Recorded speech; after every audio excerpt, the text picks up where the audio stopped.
This tutorial is talking about cutting and drawing out the threads for Hardanger. First of all, we need a project that has been completed up to that point. So all of the blanket stitches are done, all of the cluster blocks are done. If there are any other decorative stitches, they would also be finished, any cross stitching. So that the only thing left to do would be the needle weaving. We also need a pair of tweezers, just any tweezers will work. And then also some embroidery scissors.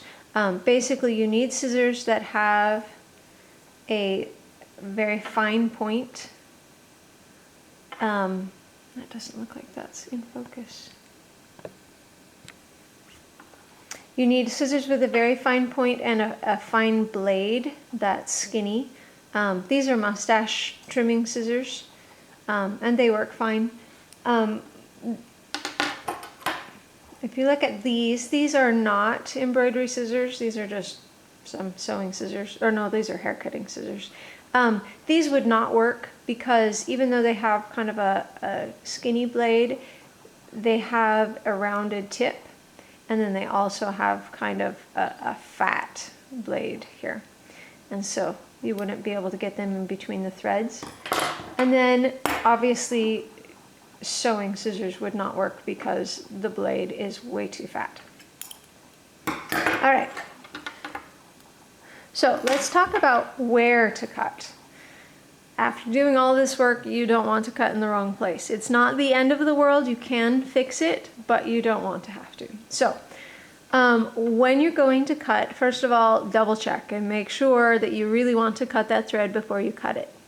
On a cluster block, the lines are going this way, each stitch is going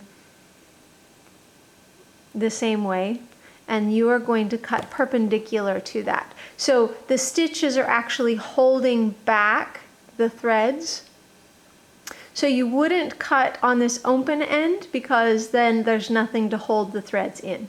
So you're always cutting perpendicular to the stitches.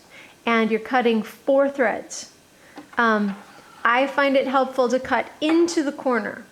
So I would cut this way as opposed to this way because it's easier for me to figure out what my first thread is, and then the last thread, if I'm cutting into the corner, is going to be the last thread before the next stitching.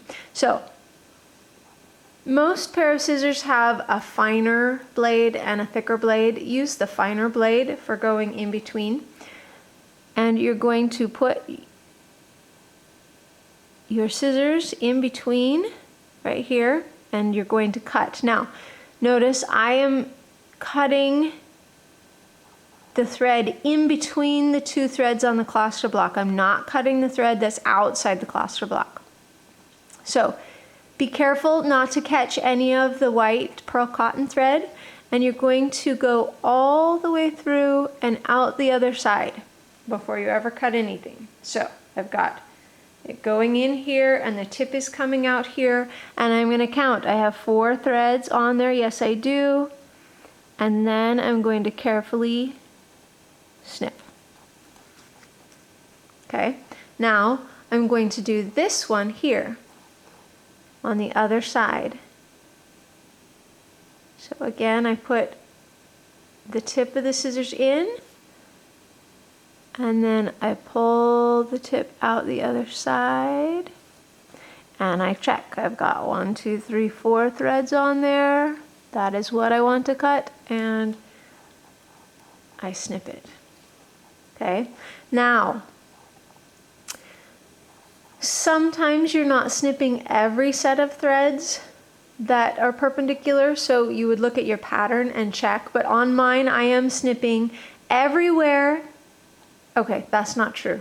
Let me re-say that. Inside, between the blanket stitch and the cluster blocks, I am leaving that intact. I am not cutting that out. Inside of that, I am going to cut out the threads here. Basically, it's going to end up looking like this. So everywhere that there is the ends of the threads of the cluster blocks, I'm going to cut perpendicular to each cluster block in this section, and then pull out all the threads. So that means I also need to cut the end here. So again, I'm going to put my needle carefully in where it's going, and then I'm going to pull it out on the other end. Make sure I don't have any threads I don't want to cut, and then snip it carefully. Okay, let me do a couple of these and I can show you how to draw out the threads. In and out, and cutting carefully.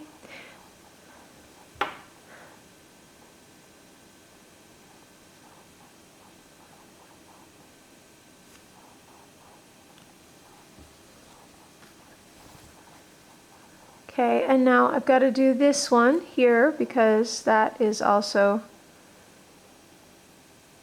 perpendicular. So one way to think about it is you're going to stick your scissors in the hole that this last cluster block stitch is in. That maybe will help you see where to stick it. And then I'm going to do this one here. Goes in the same hole as that last stitch. And out. There. Okay, so now I've cut both ends of these threads. So now I can pull those out. You can do all your cutting first and then do your pulling, or you can go back and forth. It doesn't matter. So I'm just going to loosen the thread a little bit, and then I'm going to grab it with my tweezers and I'm going to gently pull it out. And there will be 4 threads that I'm pulling out here. So I gently loosen it and pull it out. If it's not coming, make sure it's been cut all the way through, because you don't want to pull threads from the outside of the fabric.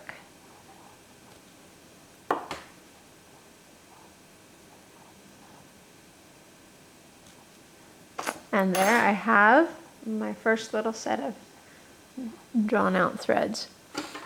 Okay.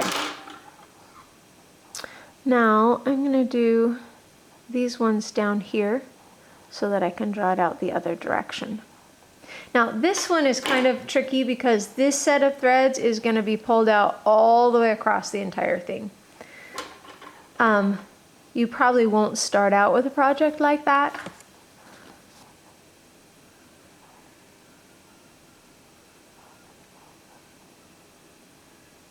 So, and when you have the end where you've got 3 cluster blocks right here, I find that this set is the easiest to do last. So I'm going to do here first. I go in the hole where the last stitch is, and then I come back out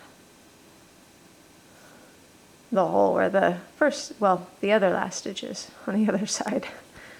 Okay, and on this side, go in the last hole and out the other last hole. Don't rush this. Make sure you're not cutting the white threads, because then you'll have to go back and resew your cluster blocks. And then the end one is easier when you have the side ones already cut. Okay, now if, like here, you see that there's like a little, I don't know if you can see that, there's a little bit of brown that you can see that's hanging out a little bit further, that's okay. That will kind of ease its way in as you're working the needle weaving.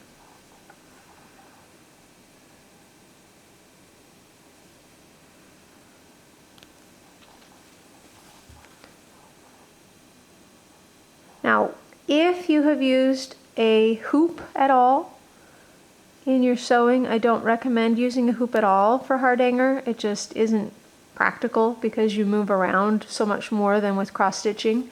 But if you have used a hoop up to this point, do not use a hoop while you're doing your cutting of your threads, and do not use a hoop after you're finished cutting out the threads. If you do, then the tension on the fabric will make these threads that have cut draw back too far into the fabric, and suddenly these threads will not be supported at all and your work will fall apart. So don't do that.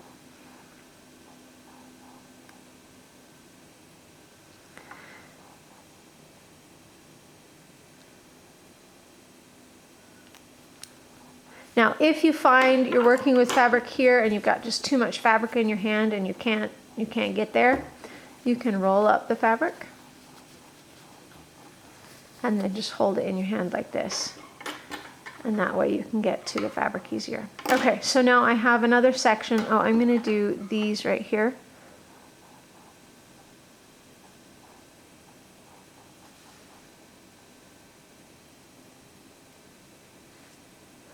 Again, make sure that you know what you're cutting. Check and make sure you're supposed to cut it. Usually on a pattern, it will have cut lines indicated on your pattern, so double check your pattern and make sure you know where you're supposed to be cutting before you cut. And double check and make sure you've got all the right threads on your scissors and none of the wrong threads on your scissors before you cut. Okay, so and I'm going to cut just in between here because that way I don't have to draw all the way across. And now I can get my tweezers again. And this little end one, I can just pull those out.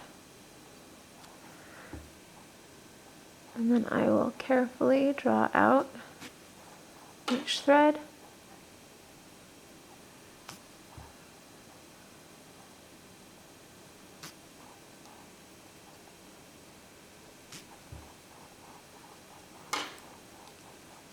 And these ones need to come out.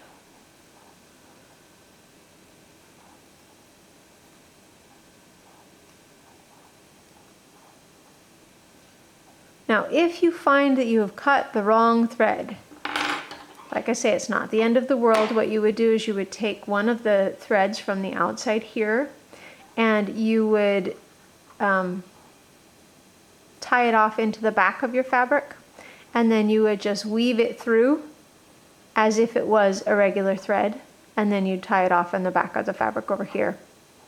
Basically, you would just sew a new thread in, and after you're done with all of your needle weaving, you won't be able to tell. But it's kind of a pain, you don't want to have to do that.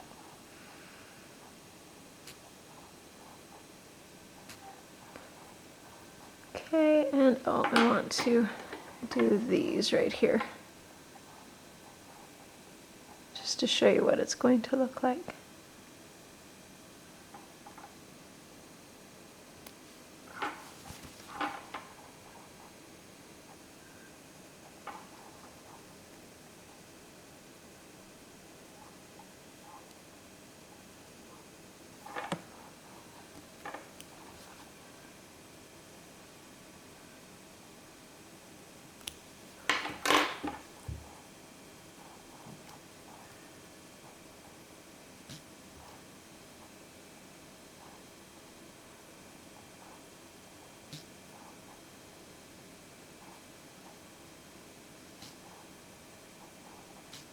And when you are done, oh, I've got one more set to pull out.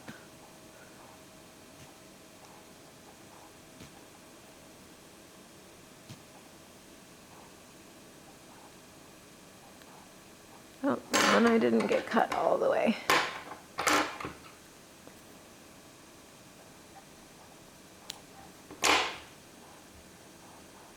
So when you're done, you will have this lattice work that you will then weave around and do decorative patterns inside, and it will look really pretty and lacy and beautiful.